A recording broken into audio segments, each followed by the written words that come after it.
All right. I believe we are live here. Yep, looks like we got sound and everything else that we would want. Let's just make sure. I'm just checking here. Make sure all is well because I believe we are now live. Okay, good. There we go.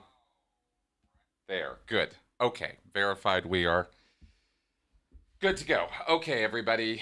Uh Hi, live from Denver. It's Sunday morning, and I am doing a critical Q&A show today. Had a little bit of a right before I started with my laptop here with some had to replug it in someplace else. So hopefully this will stay good for us. And let's go ahead and flip over to the live so you can see the chat on the screen as it's going and in replay here. Hey everybody. Yeah, back in Denver. Boy, took a vacation this week and have been gone all week. Just got back last night, or sorry, not last night, but yesterday afternoon. Visited family. Went out to California and Oregon and saw the parents, saw the brother and his family, and a few other people, and had a decent time of it. It felt more like a working vacation than it did a vacation. Started checking a bunch of boxes off. And travel is always stressful, to say the least. Travel is always like, and you're flying and you got a rental car and you got hotels and you got all these things booked and you got to make sure everything goes off okay. And it's very stressful. But there we go. Oh, hey, Germany. Awesome. Thanks for these comments, guys. Okay, so good. So we've got guys coming on, as I think people are seeing. We're live here. Hello, Netherlands. Wow. Awesome. I love the international flavor of my channel and the audience here. This is awesome. Um, okay. Yes. Well, yeah. I purposefully was not telling a whole lot of people, hey, Sydney, where we were going or what we were doing, because we were very focused and had very little time for anything other than what we were doing. Okay, so now that I'm back, it's going to be nose to the grindstone over the next couple months to get my thesis done for my master's program. That's really got to be my top priority. I do also have, actually, I should have brought it over here. Let me grab this real fast. Always try to avoid getting up in the middle of these things. But this book, Implicit Religion, is a little pamphlet-sized book. It's got 8 articles, I think 8. Let's see, 1, 2, 3, 4, 5, 6, 7, 9. There are 9 academic articles in this booklet, all about Scientology. And I published a response to the first one on Tony's blog this last week on the Underground Bunker. And I hope you guys got a chance to see that, or if you haven't, check it out. I sort of took some of these academics to task for ignoring us ex-members and some of the other nonsensical sort of claims and goofiness that they get up to. But there's 8 more articles in here to respond to. So I'll also be writing responses to these things and publishing those on Tony's blog in the coming weeks also. So you'll see those roll out.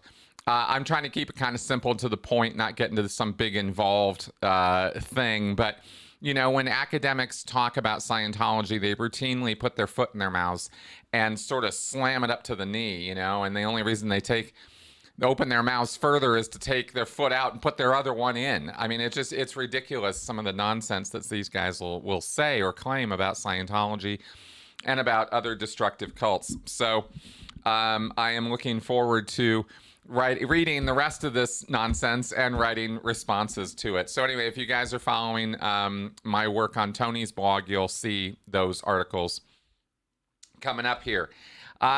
Hey, Southwest England. Awesome. Seeing some of these comments here coming in. Oh, well, thank you for that. Seven was fine without us. We a friend kind of kept an eye on him. He stayed here, and he was totally fine. And he's been sort of patrolling the hallways since we've been back, demanding pettings and lots of attention from us. So Seven's doing real good. All right, let's see what else we got here. In terms of, I do want to let you guys know, of course, this is Critical Q&A. So go ahead and throw your questions into the comment queue. If you want to throw my name at the beginning of it, that might help me to zero in on questions that you have for me. And of course, if you throw a question in with a super chat, then I will jump right to it or get to it as quickly as I can, because I'll definitely answer those. All right, so go ahead and fire away with whatever you'd like to know from me. Let's see here as we go through these comments. Wow. EduCon, after notifying people of the Educo cult here in the UK. Wow. Okay, well, that sounds fascinating. Oh, thank you, Sandy. You're very welcome for that. Thank you very much for that very nice comment there. I really appreciate that. Have I read Cults in Our Midst by Margaret Singer? I have not read it cover to cover. I've referenced the book, read through certain sections of the book, but I haven't read it all yet. But I do highly recommend it, by the way. Singer is definitely a good authority on cults and cultic behavior, and was an early, sort of researcher on that. So I think she's got good things to say about it. Chris, what's the worst fair game you've heard of? Well, I think what happened to Paulette Cooper was pretty bad. What they did to Marty Rathbun wasn't any fun for him, with hanging out outside of his house and taunting him, following him everywhere, following his wife everywhere.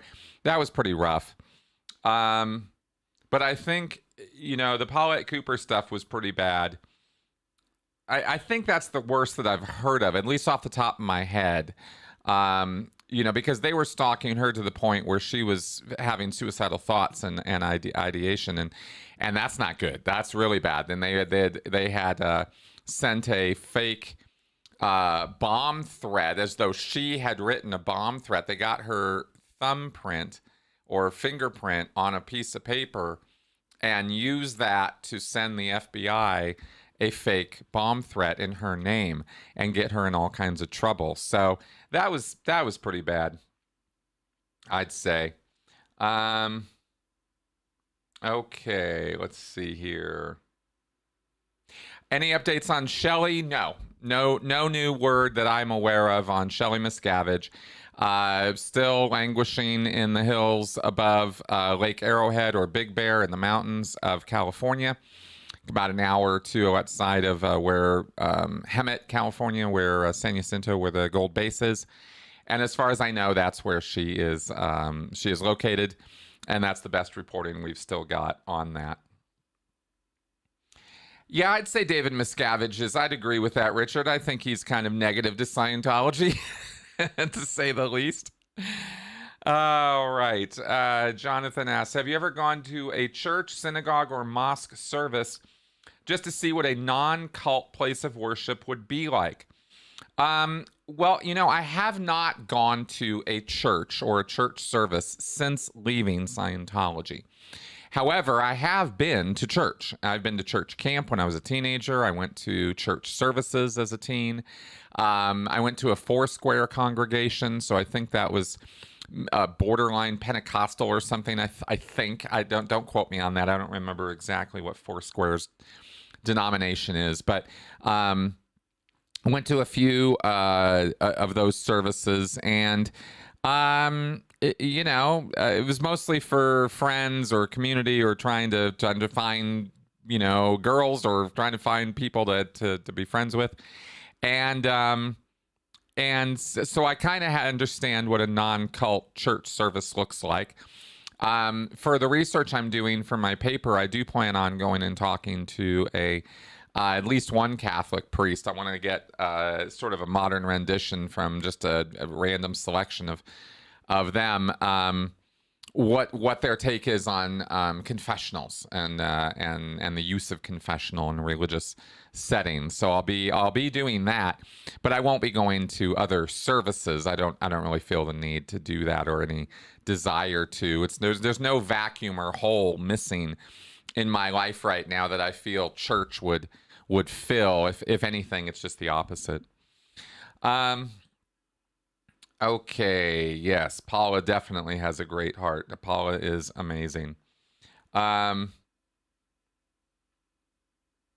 Yeah, as far as I think you're referring, Tim, to Shelley there. I don't think Shelley's dead. I don't see any reason why not. The reason why they don't trot her out is because David Miscavige, and probably Shelley for that matter, don't care what you think about Shelley. I mean, the truth is David Miscavige is under no obligation of any kind, legally or otherwise, to produce Shelley, show her around, proof of life.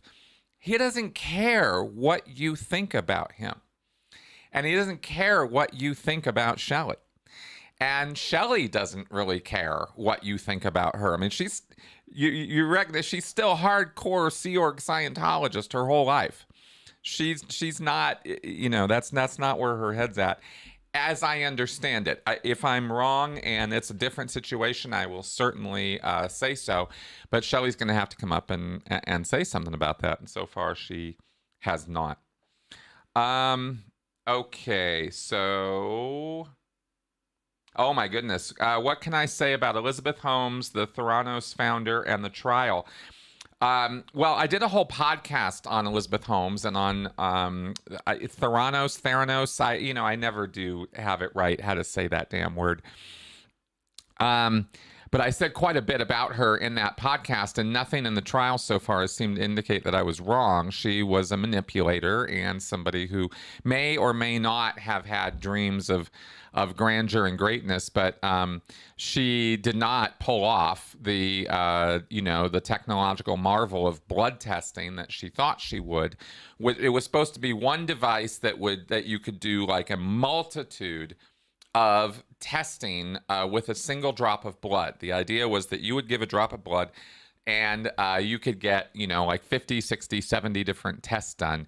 And it just doesn't work that way. In order to test blood, you have to have a lot more of it than just a drop. And so the machine was never really going to work within existing bounds of our medical knowledge and testing technology. But she kept getting millions and millions of dollars from very, very wealthy people, very, very strong, powerful people. And basically, tantamount to a fraud because she could never produce the goods and tried to cover up that it wasn't, that the goods were not being produced and was still getting money in. And so now she's on trial and she should go to jail. And as far as I'm concerned, that's where she belongs. So that's kind of what I have to say about that. And you can, like I said, I did a podcast years ago about that, where I kind of broke down the whole case and some cultic aspects of it, some manipulation and control that she had engaged in, threatening people, things like that. So as far as I know, that podcast is still legit. Okay, go fill a hole or convert just to study. Oh yeah, Jonathan. Yeah. No, I get it. I get your question. And didn't mean for you to go fill a hole or convert, but just to study what was going on. Absolutely. No, I hear you. And maybe I should. Maybe I should go to more church services in order to see what's going on in church these days. But I see enough YouTube videos that have church services that I think I have some concept of it. Wait, screen just disappeared there. I hope it comes back on. Whoopsie. One moment, please. This is what I meant about the power going out on my laptop. In order to see your comments, I might need to go to it on my phone here. Just having power issues here today. All right, let's pull up the... Okay, here we go. I've got my I'm looking at the comments now from my YouTube app. Let's see if we can get them back here. Sorry, guys. I know this is a bit of a hassle. Let's go back. Let's open this up again. All right, there we go. Okay, good. So I can see your comments here. We're still streaming. I just can't see it on the screen here because my laptop's being a little lame. Any plans on researching the Yellow Deli cult? They're an apocalypse-oriented one. No, Nick, I don't have any plans on studying the Yellow Deli cult at this time. I am inundated with requests, actually, to look into various cults. I have people email me all the time. What about this cult? What about that cult? How about this? How about that? And there's just, there's so many of them and so many things to look into. But I kind of have to focus on my schooling right now and getting through that, and sort of tapering off, I guess, my coverage of the Scientology stuff. I've got a couple more videos in the hopper that need to get done on that after I finish my degree. And then I will actually be open to looking into a lot more groups or other groups that are out there. So that's the plan. Oh, here's a good question. Would I ever visit a Church of Scientology incognito just for fun? Well, I kind of did in Portland, actually. This vacation, just a few days ago, we were in Portland, and I stopped by the Church of Scientology there. You can see a little incognito photo of me standing across the street. I have a sort of a thing, though, in that it's not my interest or intention to go rile up or give Scientologists or other cult members a hard time or a bad time, or, stick a camera in their face, or, go taunt them or something. I'm the opposite of that. I don't want to do anything like that. So I did not approach them with the intention of, going into the church, because I'm a very recognizable face in Western United States Scientology. I recognize the staff there. When we walked past, even with masks on, I could see, I knew him, I knew her. There's still staff there from, when I was last in Portland was like a decade ago. And there's still the same, schleps there, still schlepping it out, trying to make Scientology go in Portland. And I think that's a little silly, but that's what they're doing. But I did not confront them directly or anything like that. Maybe I should, but I just didn't. All right. Yes, I know the screen behind me is not working. Here, I will turn it off.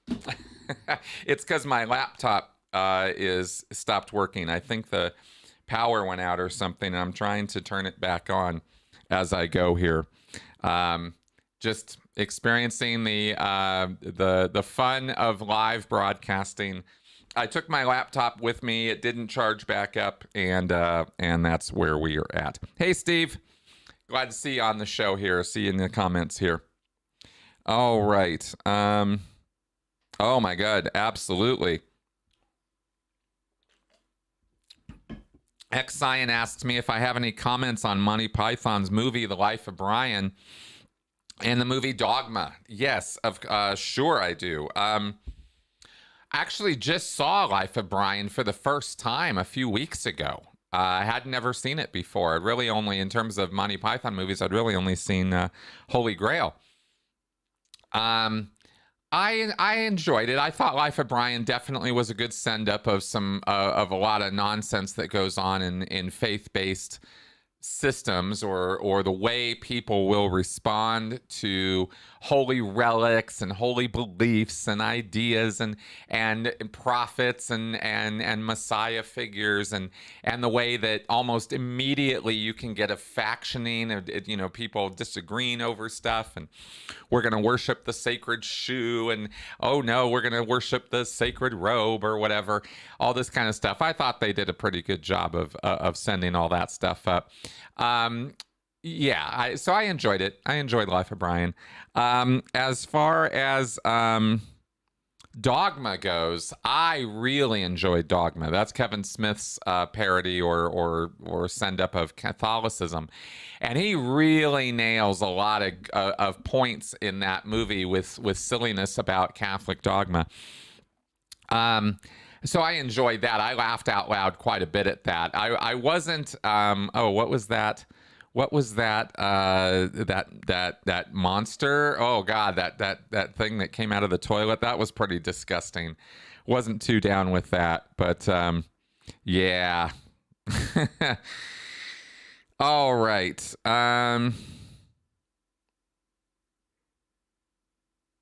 Yes, exactly. The shit demon. Oh, the Golgothan. That's what it was called, from Golgotha. Yes.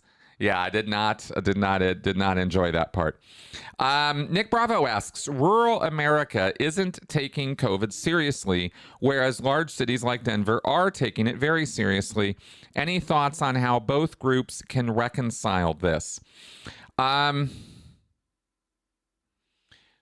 Well, you know, certainly education, of course, communication. I mean, somehow, really, my thoughts on how to reconcile the divide right now really come down to individuals, to us.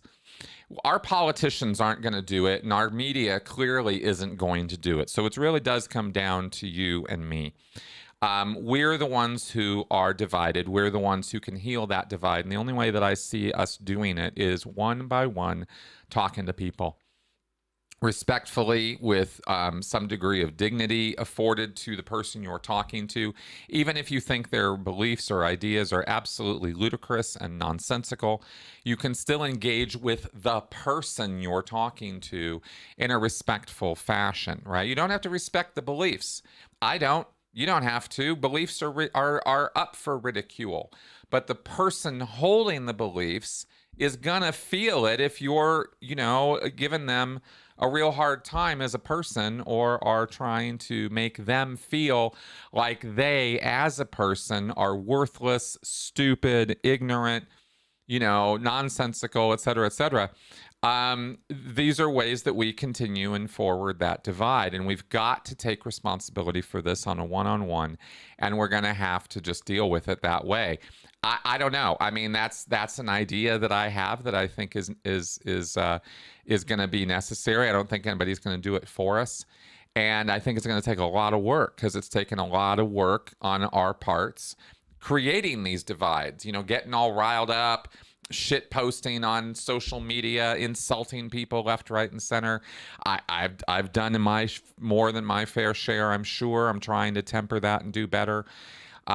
We all need to do better at that. It's worth it. It's worth taking the time. It's worth making the effort to try to do that. And I'm not talking about, you know, trying to dive in and engage with the very worst, you know, on social media and expect you're going to get somewhere. I'm talking about in-person, live communication with people you know, people maybe that you don't necessarily totally like, but at least you can communicate with them, maybe get along somehow, figure out how to agree to disagree, something along those lines. There's a lot of people right now, psychologists and professional communicators, who are putting material together or have put material together to try to help people reconcile or help people communicate. There's a lot of good stuff out there. And of course, street epistemology figures into this, which we've done whole podcasts about on my show here with Anthony Magnabosco. So there are techniques we can utilize in order to try to bridge these divides and communicate better, if we put the effort into doing it. And it's not always easy, and I get that it's sometimes very, very hard. But I don't see any other way out of this except to do that. And that's my soapbox on that. Okay. Okay. Into buffets. Chris Wood, are there any adjustable settings on an e-meter? Yes, Chris, there are. There's a tone arm and a sensitivity knob and a sensitivity booster. There are 3 knobs you can adjust. Oh, and then there's the trim knob, so I guess there's 4. And then also, am I into buffets? Yes, I am. I love buffets. Real good ones, though, not crappy ones. Oh, what do I think of Nancy Salzman's sentence? Good question, Gurroar. Nancy Salzman was the enabler, the chief enabler and partner in crime of Keith Raniere from Nexium. And she got a very light sentence. I think it was 3 years or something. And fuck that. Nancy Salzman should be in jail for the rest of her life, along with Keith. That is where she should be. She is the NLP, neuro-linguistic programming expert. She's the one who helped enable Keith in so many ways to develop his Nexium programs and wrangle these women into it, and men, and profited insanely, obscenely from their efforts. Fooling and abusing and really harassing and harming people with that group. It was really bad. And Nancy Salzman got a slap on the wrist for that. She should be in jail forever. That's my take on Nancy Salzman. I hope I was clear in in that. Hey, London. Good to hear from you. And what do you think? This is not the... Oh, okay. Greek Sunshine asks a great question. Practicing Scientology is basically illegal here in Germany, and the German authorities are extremely on top of it. Why do you think this is not the case with U.S. authorities? As we have said many, many times, it has to do with the fact that these authorities are not even on the job. The people in the IRS, the Internal Revenue Service, whose job it is to track down and enforce tax exemption codes, are not even working. They're not even there. The other legal forces, I mean, we see this, you know, it's kind of like, well, why did they let the Catholic Church abuse little kids for decades? Why? Because they turned a blind eye, because they had other things to do, because they didn't care, because they thought it wasn't important, because they were paid off, because they were ignorant, because they literally didn't see the evidence right in front of their eyes. I mean, there's a laundry list of reasons, all of them very stupid, but true. Those are the true reasons. And it really comes down to ignorance and uncaringness and corruption. And those are the reasons why Scientology gets a pass. Those are the reasons why the Catholic Church has gotten a pass, and why religion in general is allowed free rein to abuse people in the United States with very little consequence or even fear of consequences. One of the things you can do with the most security in the United States is become a criminal in the world of religion, and that is a very easy thing to do. And there seem to be no shortage of Americans who will just fall all over themselves to throw their money at you if you are reading out of a Bible or saying some kind of mantras or chanting The Secret or telling people how the universe will give you everything you want if you think good thoughts, blah, blah, blah. You know, I mean, sometimes it does get a little, it just gets a little old after a while, you know? You're just like, Jesus, man. But that's the truth of it. Okay. Oh gosh, no. Shimoda, no. It was always my plan to come back today and do this live stream. Our vacation was not cut short at all. Thank you for asking that. No. I did get a break. I did appreciate it. Thank you. It wasn't as much of a break as I would have liked. But that was just because I was, you know, having to get certain things done, not because it wasn't a vacation. Okay. Let's see. Next to some schools, is that normal?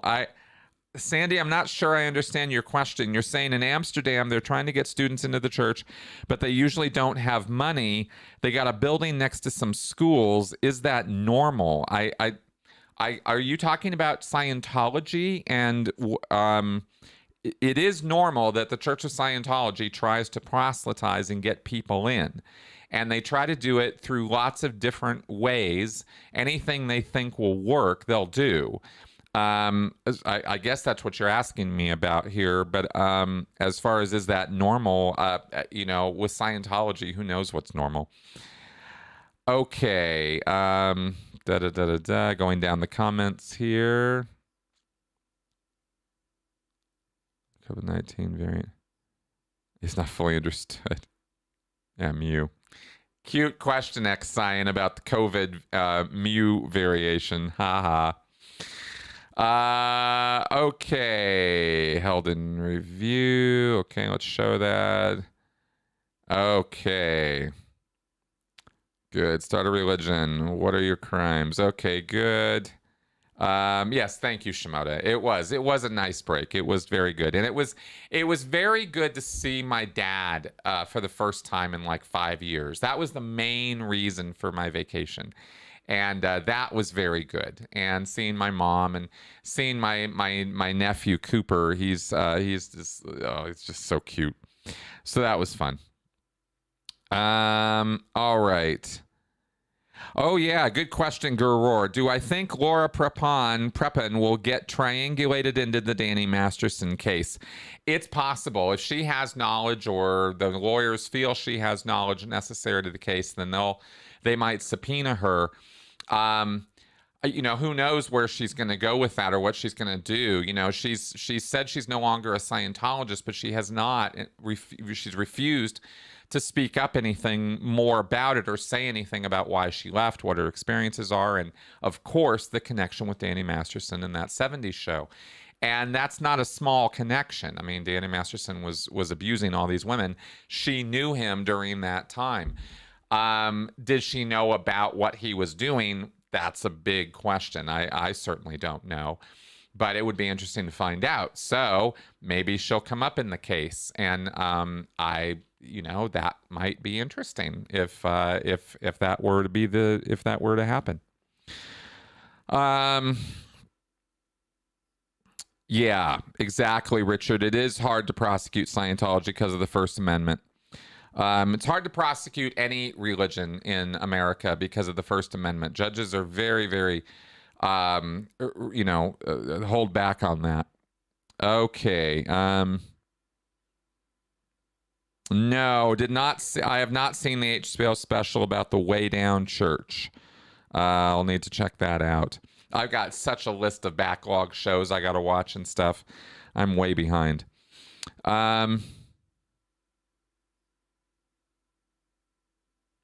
Oh, interesting question, Tim. Tim Greenglass asks, a question about the film The Master.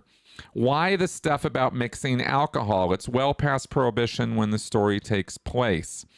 I believe that the mixing alcohol thing came out of the military because the military guys were having a hard time getting hold of alcohol when they were out on the boats. And that was why they were mixing alcohol using, pretty dangerous means, using fuel or grain alcohol or whatever they were doing in order to get some alcohol in themselves. I think that was where that came from. I think it was a World War II practice, some kind of internal Navy thing. That's how I understood it. It wasn't a Scientology thing.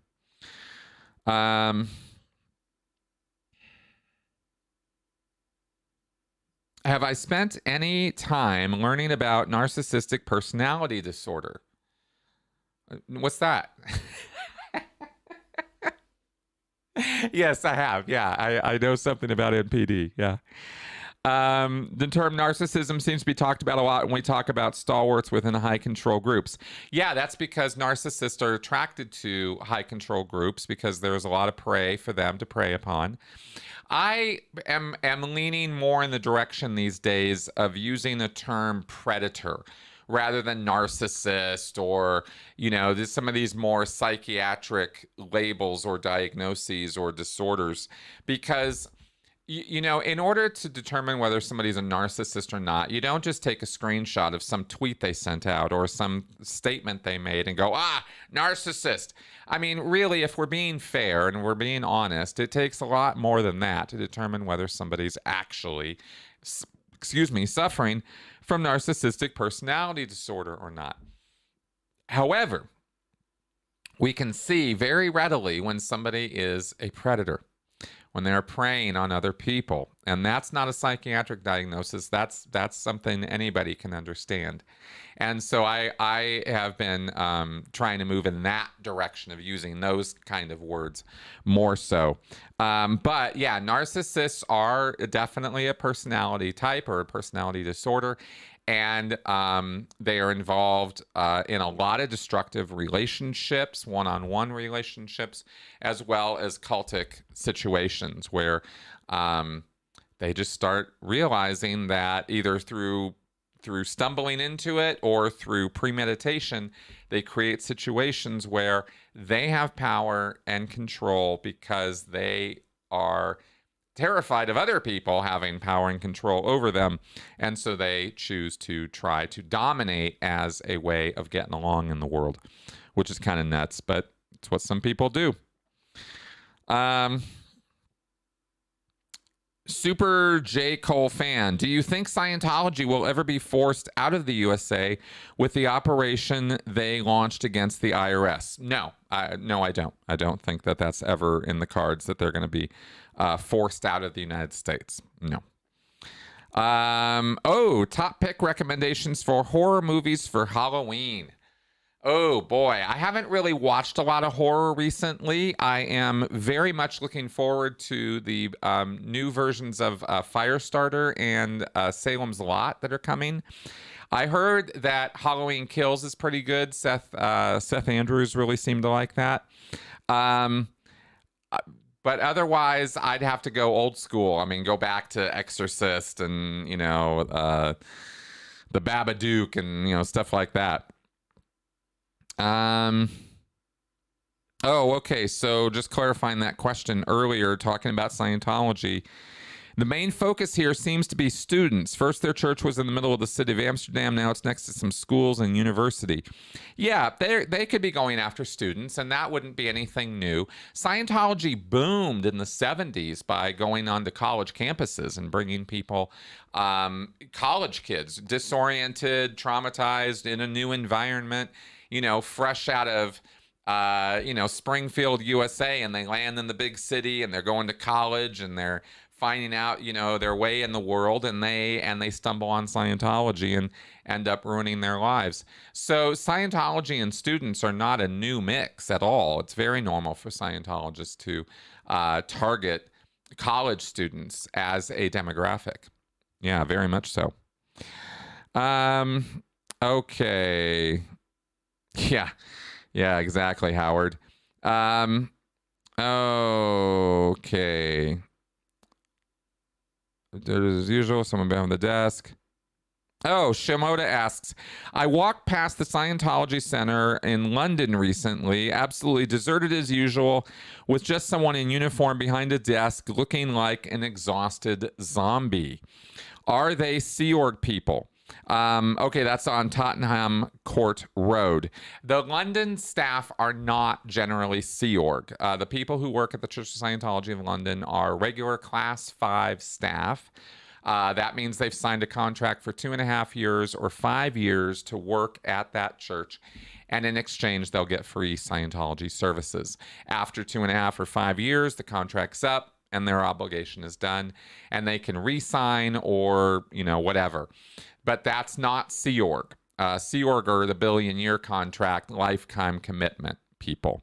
There are some Sea Org members in London, but just because they have uniforms on doesn't mean they're Sea Org. Okay. Let's see here. Only ask a question to get them to tell me more. No judge them.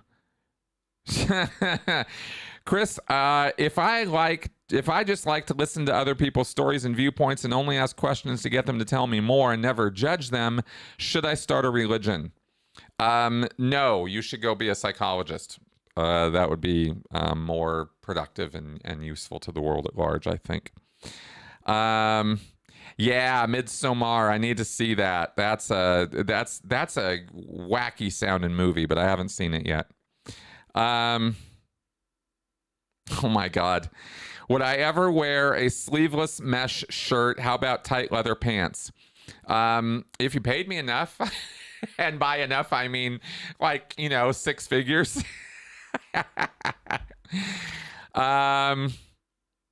What are my thoughts on Armie Hammer? I don't really have too many thoughts on Armie Hammer. I don't have enough information to know whether the accusations made against Armie Hammer are legit or not.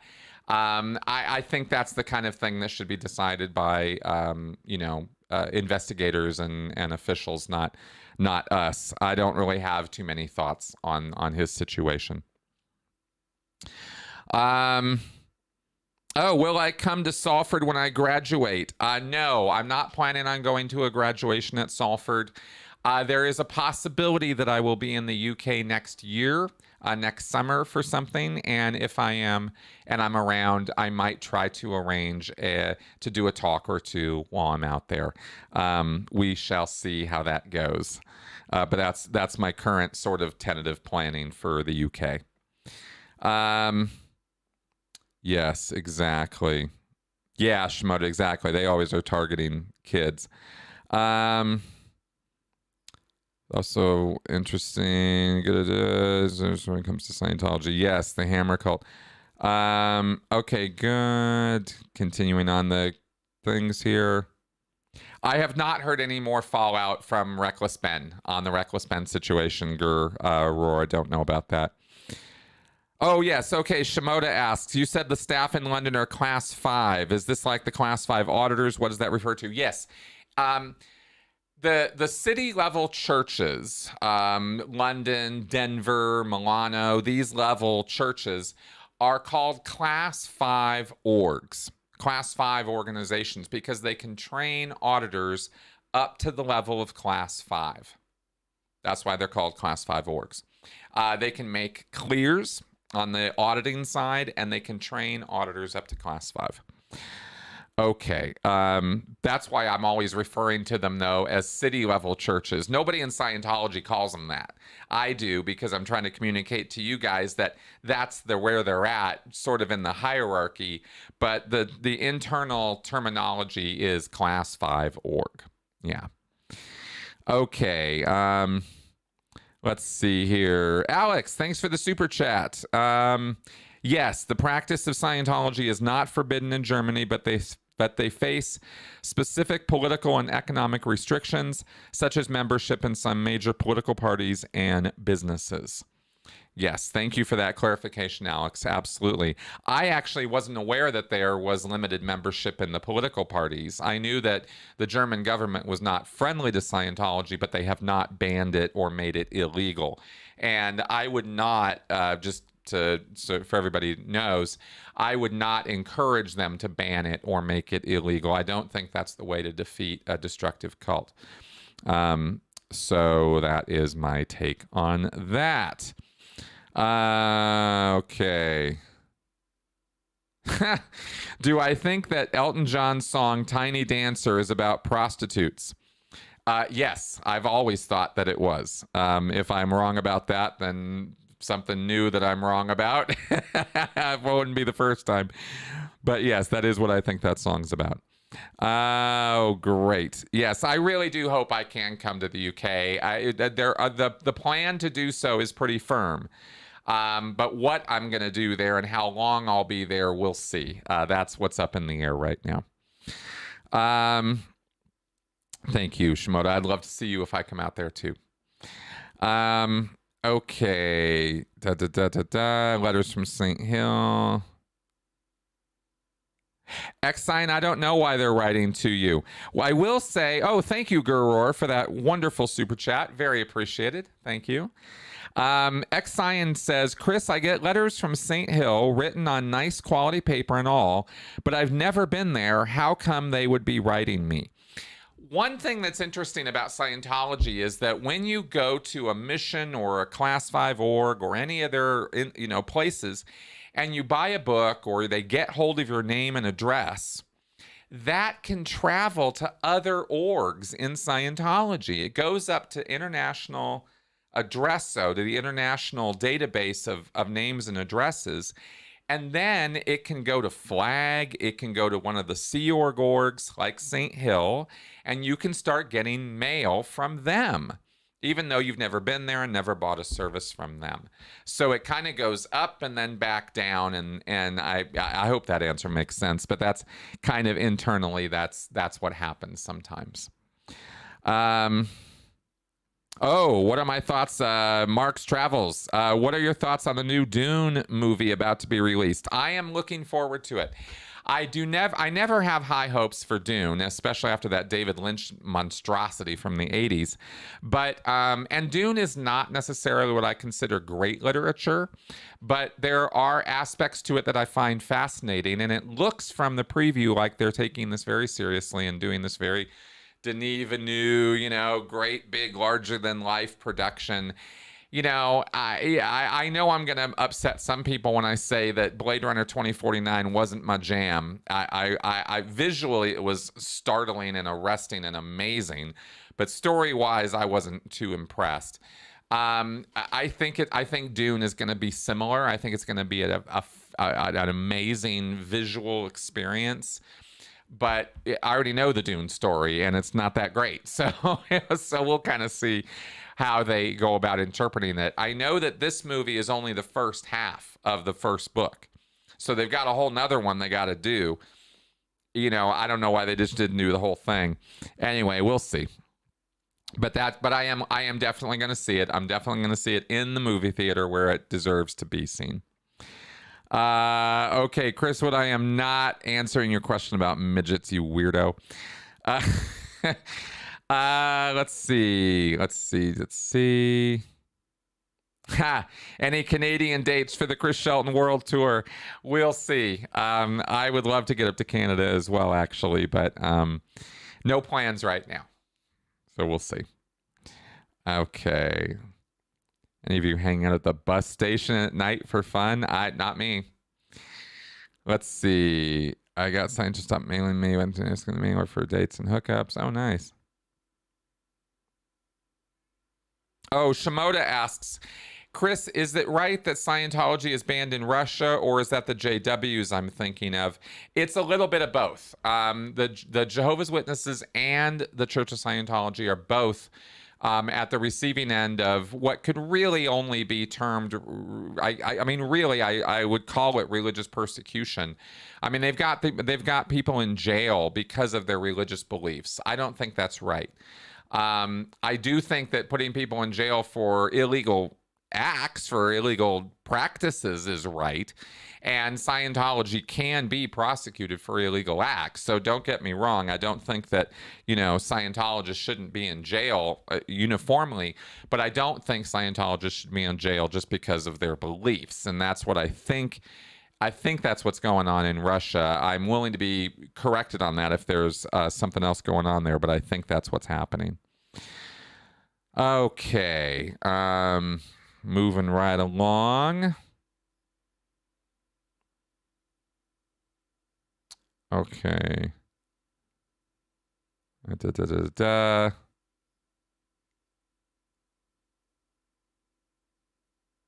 Oh, okay. Gurroar asks, is Scientology actively trying to gain religious tax exemption in countries where they are not recognized officially as a religion, or is it basically over now for them trying to obtain that? No, Scientology very much is still working on getting tax exemption in lots of different countries in the world, and religious status and religious recognition.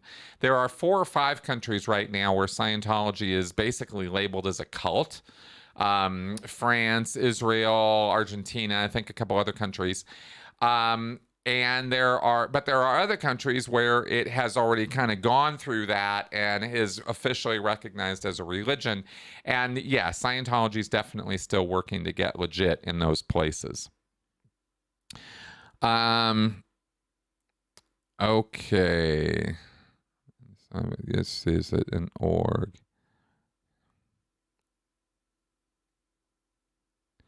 Yeah, the Life Improvement Center is a extension of an org. There are you can have with what David Miscavige set up is test centers. So you can have an org and it can have a mission. We've talked about missions, and missions can exist around an org. And missions are independently operated and run Scientology groups. They can audit, they can do a little bit of training, they make a lot of money. That's a mission. An org is the next official Scientology group, and that's your city level church, your class 5 org. An org can have attached to it a sort of extension unit that's called a test center. And I believe that the TCR facility, the Life Improvement Center, is such a thing. It's not a mission, it's an extension of the org. The staff who work there are org staff members, and the income goes to the org, that kind of thing. So I think that's how that's set up, if that makes sense. Okay, moving down here through these comments. Yeah, quite wild. Squid Game. Haven't watched that yet.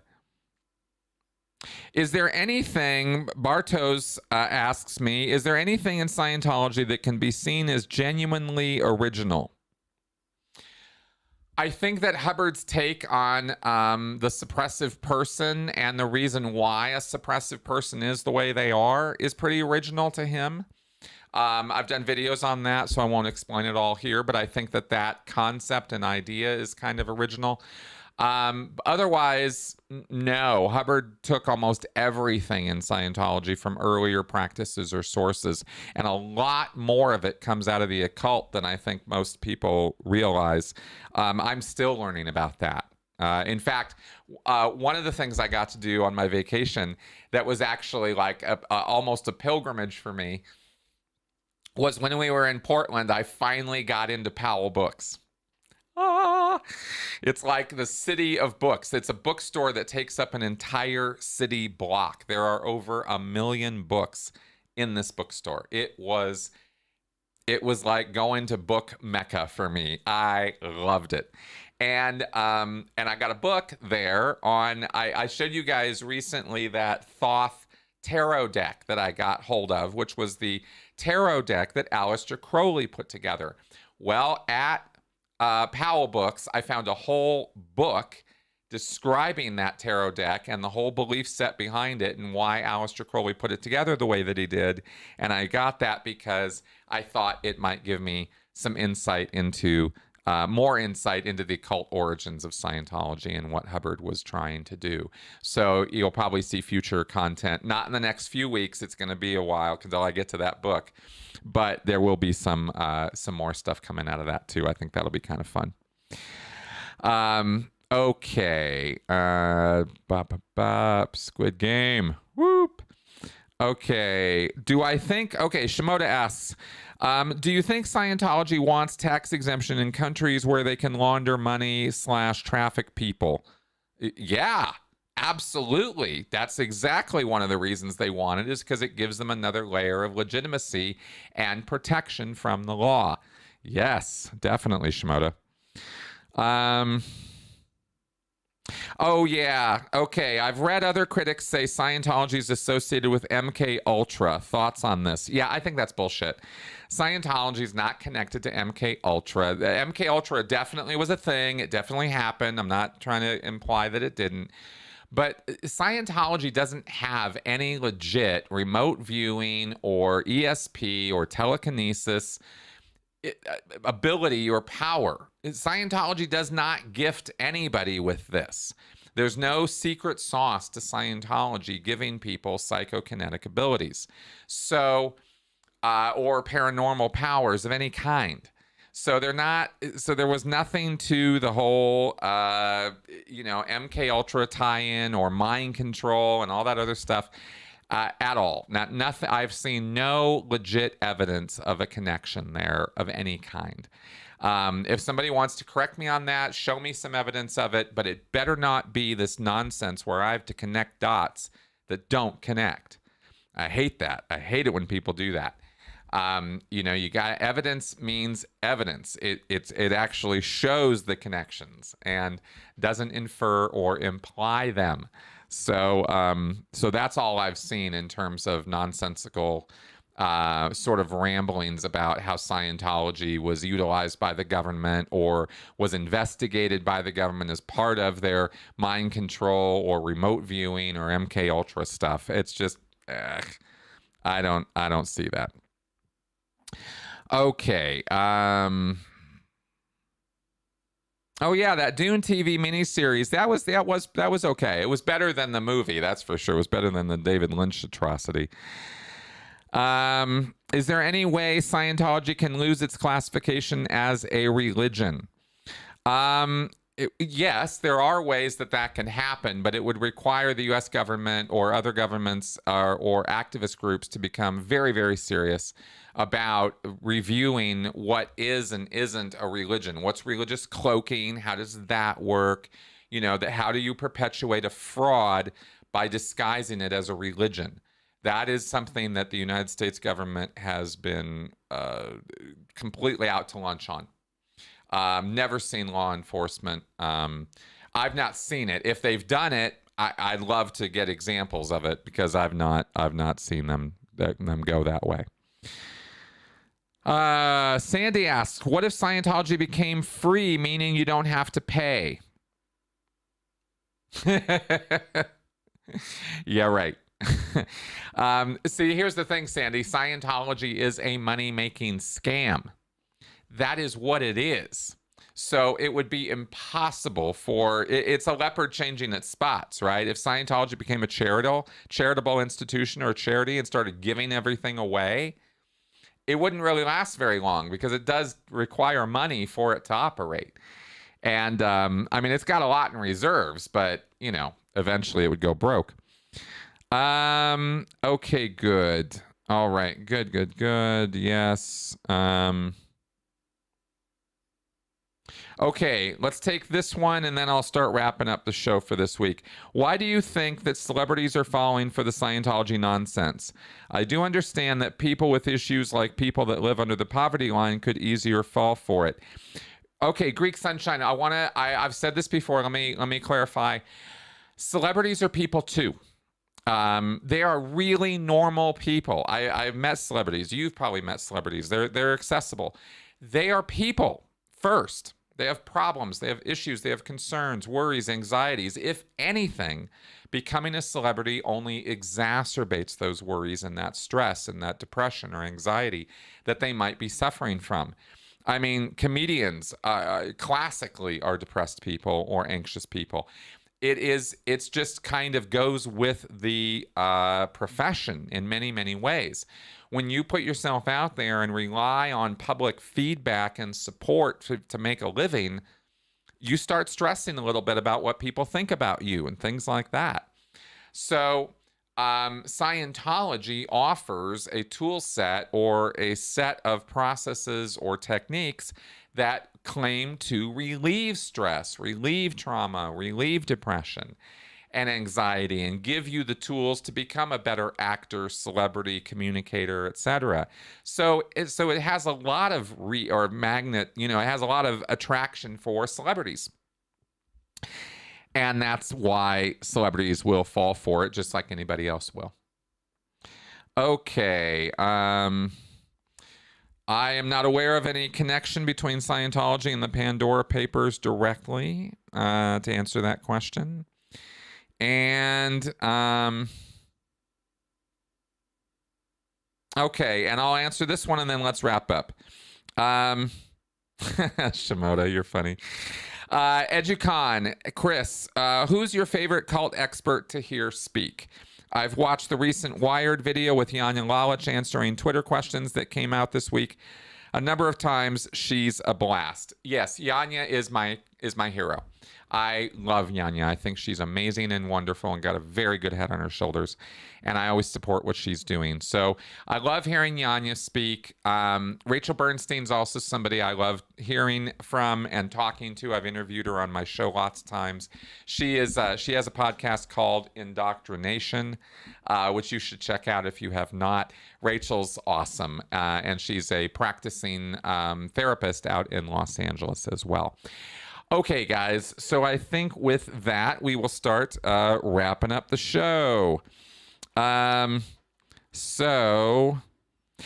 see, I get it, Greek Sunshine, that's saying that celebrities have more resources, but realize that celebrities also isolate themselves. You might not know that, but celebrities are not, they have to have a layer of protection, an inner circle, like a, what's that called? Their posse, their people, their entourage, that's the word. The people that they can trust.